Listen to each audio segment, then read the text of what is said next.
We have to remain selfless. We have to continue to serve. And we got to have unconditional love for each other that has never wavered. 3, 2, 1. You're listening to Latino Living, Is it recording right? a podcast about the life of Latinos in Natchitoches, Louisiana. Este podcast es parte de HSJA and NSU. During each episode, we will share with you una historia about Hispanic living in this corner of Louisiana.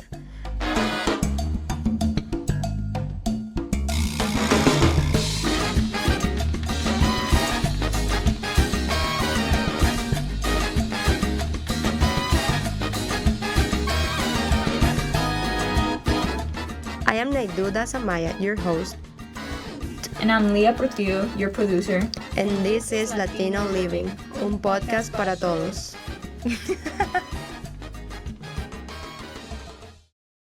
Hola a todos, estamos aquí en el podcast estudio de NSU con Laura Cabarcas, nuestro director técnico. Hoy, para nuestro invitado especial en el episodio número 2, tenemos al head coach for the men's basketball team, Coach Corey Gipson. He has been here for less than a year, but that has been enough to have everyone noticing him. Thank you so much for having me. It's an extreme pleasure being on here with you lovely ladies. I'm so impressed with how you all have gone about your business. I get up early and get hydrated and watch film and get my prayers in. That way we can get off to a great start for the day. Don't forget to get hydrated. That's a good one. So your life experience, I want to know, how has it been for you to get to this point? We can't get anywhere in life without support and help. It's just impossible. But what has really helped me throughout my life is my faith. You know, I never deviate from my core values, and that starts with my faith and my spirituality. You know, sometimes in life we have to make sure that we keep our virtues intact, and when that slips away, we have to reawaken our virtues. Okay. What has been your experience at NSU so far? That's a very good question, because each day presents something different, right? I got here in April, and in April the season hadn't started yet. And we started having practice with the guys that were here before the arrival of the staff, right? And then you have the summer where we had new incoming guys coming in. So that presented something where we had to develop the chemistry of the new roster, okay? And then you start the season. Everybody is happy before the season starts because it's not about playing time.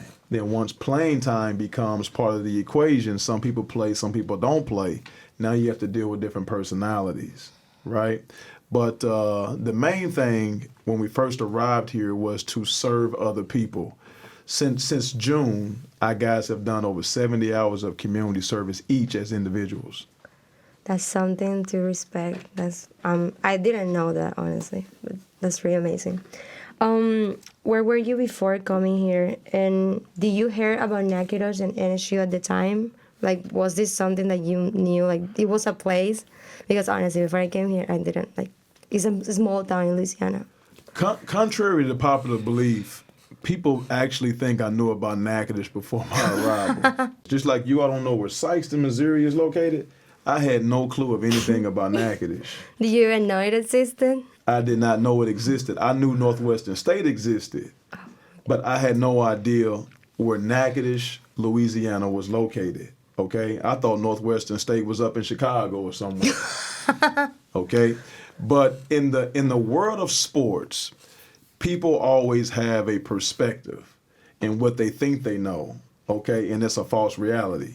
I'm sure when I was hired down here in Natchitoches, people thought that I knew somebody in administration, and they thought I knew about the position, okay? I had no idea that the job was even open. The search firm reached out to me, okay, and asked if I would have interest in the position. That's when I first found out about Northwestern State and Natchitoches, Louisiana. Okay, well, now you're here. Can you tell us about your experience of being the first African-American coach that NSU has ever had for basketball? I really haven't had time to reflect on it, right? Life is about opportunity. And no matter your ethnic background, when you get an opportunity, you have to take advantage of it. If I was hired here at Northwestern State University because I'm black, then that would have been a very bad hire. If I'm not qualified to do the job, that's a bad hire. Okay, it's not about me being the first black African-American first head coach here at Northwestern State. It's about hiring somebody that's capable of doing the job. But I'm thankful that I'm blessed with a very good staff, and I'm thankful that we're blessed with good players and blessed with good support to make it all work. That's amazing. So me as like a Latino, I'm gonna be honest. At the beginning, before like you start doing everything, you might think that you have to work twice as hard as someone from here, especially like I don't know, you're different. You don't speak the language as your first language, and you might think that some other people might have like advantage of it, or like you might not be able to show your whole potential. But I think when you reach to the point that as long as you can show what you are and that you're capable of, I think I don't know, none of that should matter. So that's right. You ladies are special. When I observed and researched to see what you all are doing, okay, I got chills because I understood that it took a high level of bravery with the language barrier, okay, and being ladies. I have a 2-year-old daughter, and when I saw you all stepping out on faith and doing what you're doing, I saw my daughter one day eventually walking in your shoes, and she may come home and say, "Daddy, I want to have a podcast." She may say, "Daddy, I want to be the president of the United States." And I'm going to tell you, whatever she tells me she wants to be, I'm going to support her 100%. And it's up to her to take advantage of the opportunity. That's amazing. My family always support me. I thought it was a crazy idea for me coming here, like because I did all the paperwork like in 4 or 3 months. Usually it would take you like a year to get ready, like mental and everything. And they were just like, "Why don't you wait until you're 18? Like, just wait. Then you will have to, I don't know, you have to renew your passport, everything." And they thought it was a crazy idea, but they didn't care. They went with it because that's what I wanted. And I'm glad I have family and parents that support me throughout my whole like career, like changing from music to this. They thought it was like, that might be complicated, you know, it could include you on sexual assaults, like, because this is like a industry that's not a secret, that can happen at some point. And they were like, no matter what, it's just, we're going to support you. So that's so special. That's so and special. I had the right people support me throughout this journey. So and that's what makes it go around. But the fact that you have the perspective and you don't take it for granted that you have family that supports you like that, it's going to expedite the process for you. Now, what responsibility do you think or do you feel that you have with the community? Yes, that's a good question. So whenever you're hired somewhere, okay, you have to keep in perspective that you're just standing in the gap, okay?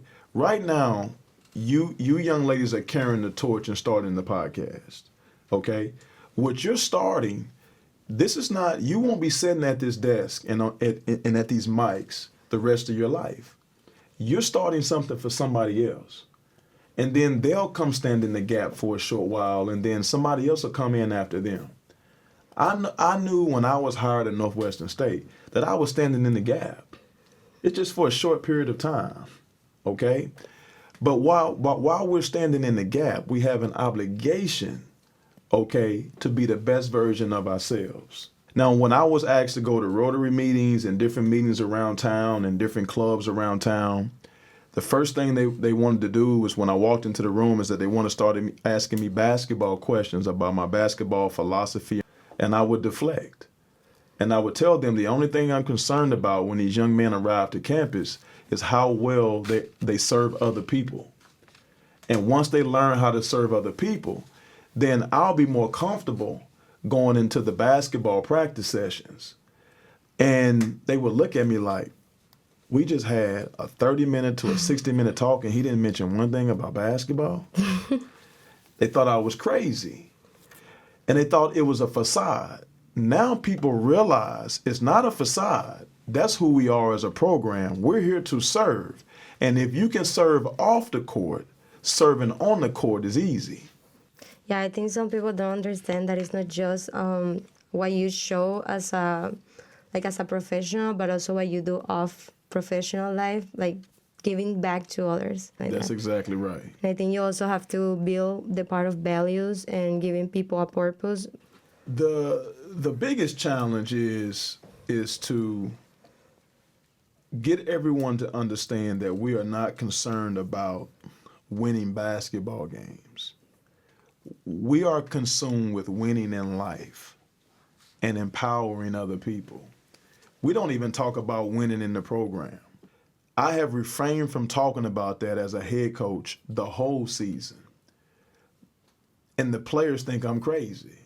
They play for a coach and a staff that never talks about winning, that never talks about winning championships, that has said the whole season that we have never lost a game.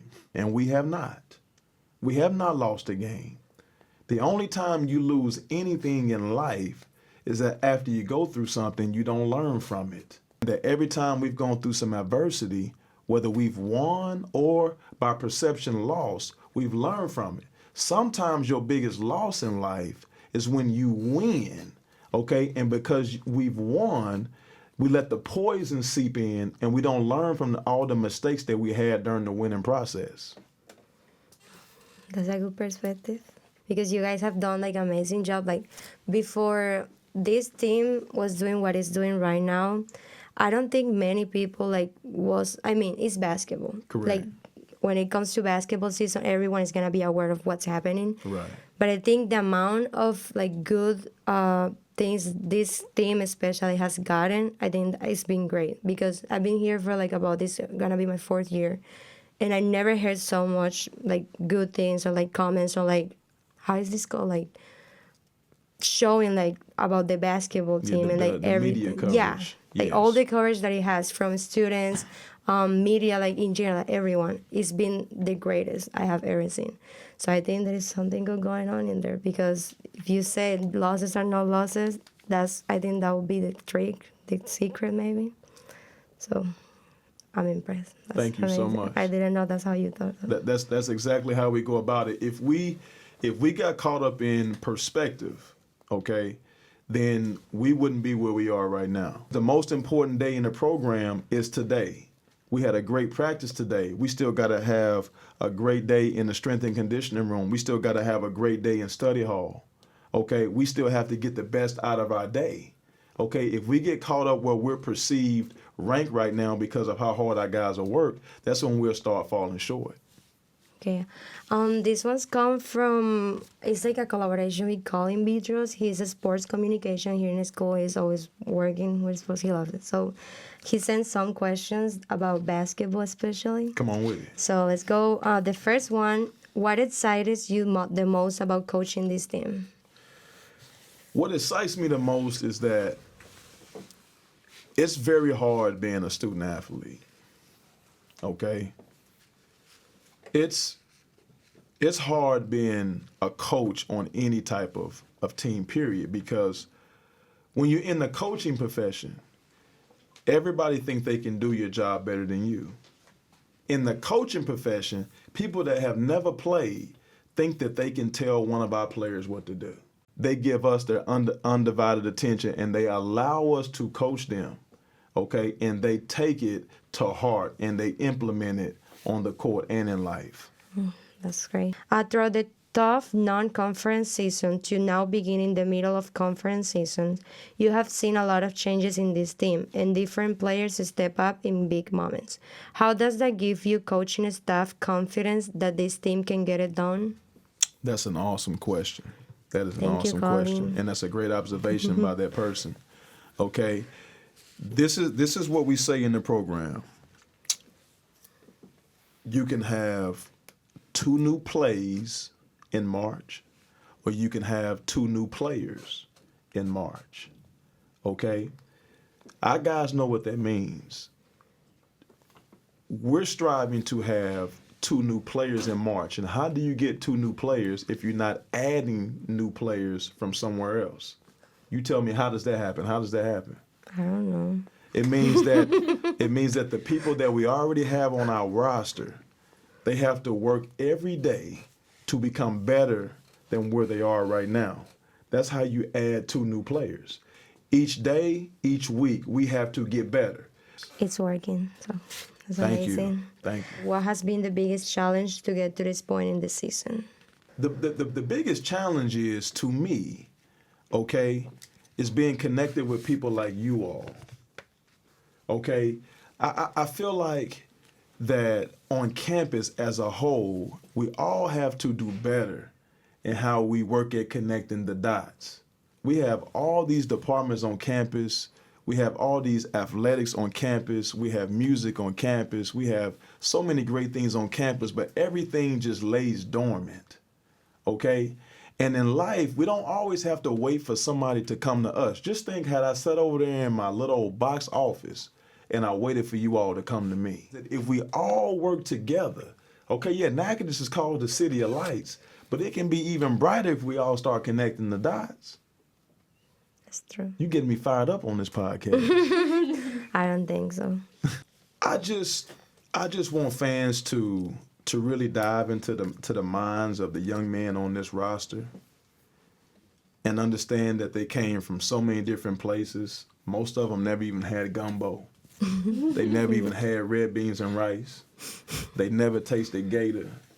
And so they've come from all walks of life, not for themselves to come here and make an impact. They came here because they wanted to make an impact on the community. They wanted to make an impact on the university. Let's go. What is something you want your players to know? Okay, you take Hansel Emmanuel, for instance, when we were going through the recruitment process with him, okay? He and his family, they said, how much will Hansel play? I said, I don't know. And they said, really? I said, correct. I said, that's up to Hansel and how much he plays. But what I can guarantee you is that if Hansel comes in and works like everybody else, he's going to have fair opportunity. And that was the same conversation with everybody else that was coming into the program. You know, it's a fair exchange, no robbery type system. You got to come in and work your behind off, okay? And then with working your behind off, you know, you have to really hope that that's good enough to warrant you some time and some opportunity. If not, then you have to grow and learn through the program. That's great. How is connecting with players that come from different, diverse backgrounds? And has there been any challenges? No, life is all about diversity. Okay, I'm learning so much just from being around you guys right now. I learned so much from the first time I sat down with you in my office. I've learned a lot from Christian, you know, who's around us and on the staff, you know, just with that different type of culture and ethnic background. I probably learned far more from the players than they've learned from me, because iron sharpens iron. We all sharpen each other. Okay, now we're going to the students/fans questions. We wanted to ask some people about what would they like to hear from you. So the first one, well, it's actually two people kind of ask the same thing. Basically, how do you encourage them, like your players, to stay focused and don't give up? That one is from Kathleen Messer and another student. So We have an expectation on everybody in our program, and that expectation is to be the best version of themselves. To answer that question, what motivates us is doing the next right thing. That's our motivation on a daily basis. okay, so never forget, do the next right thing. Do the next right thing. Okay, I'll keep it. Another question from Tahira Forte. Do you hold your players to a different standard? We all hold each other to the same standard. We have to overachieve in a sense. What is your favorite game routine, game time routine? My favorite thing to do every day is pray. Yeah, God is the one who gave us here, so don't forget to pray. That's right. Thank you. This one comes from Jordan Johnson. Even though you used to start as the head coach of basketball team and you are the first African American head coach, what would you like your legacy to be? Guess when you leave or your time in here. Yes, what I want my legacy to be is I want people to know that it was never about me, and that I was fortunate enough to have great staff around me, and fortunate enough to coach great young men that were extremely talented. I would be okay for my legacy being that Northwestern State men's basketball program in the community was better after I left. The last one is from a fan. He wanted to ask you, how has the transition been from here at NSU to where you were before? And what is your secret to winning? I don't know. They wanted to know that. I know you said you don't care about the wins because everything's a win, but they wanted to know your secret. I'm going to give you a little insight on secrecy and success and winning, okay? I only change zip codes. Okay? That's the transition part. Now, what happens is when you change zip codes, okay, people want you to change who you are because of the way they do things in a different area. I'm here to do a job. Okay, some people think that my job here is to coach. That's not my job. Okay, the coaching side will take care of itself. And if you want to have success, you have to make sure that what other people think your job is, if that's not your true drive and your true purpose, don't be afraid to deviate from that. I never came here to be the head coach of Northwestern State men's basketball. That's why every time somebody interview me, I don't talk about basketball philosophy. Okay? I'm a life coach, not a basketball coach.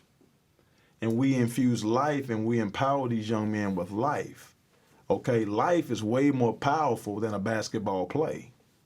If somebody is coaching against us and they're coaching basketball and we're coaching life, life is going to win out every time. Thank you. It's a great advice. Thank you. I keep learning a lot from you, so I really appreciate you coming here. Well, this one is a last segment because, of course, we are Latino Living. This is a podcast from Latinos. What has been your experience so far with, like, Hispanic community or, like, international students? The people that I'm close to that travel to the U.S., they have to be away from their families and extended families for, man, an extended period of time. Yes. And that's not easy. That's a major commitment.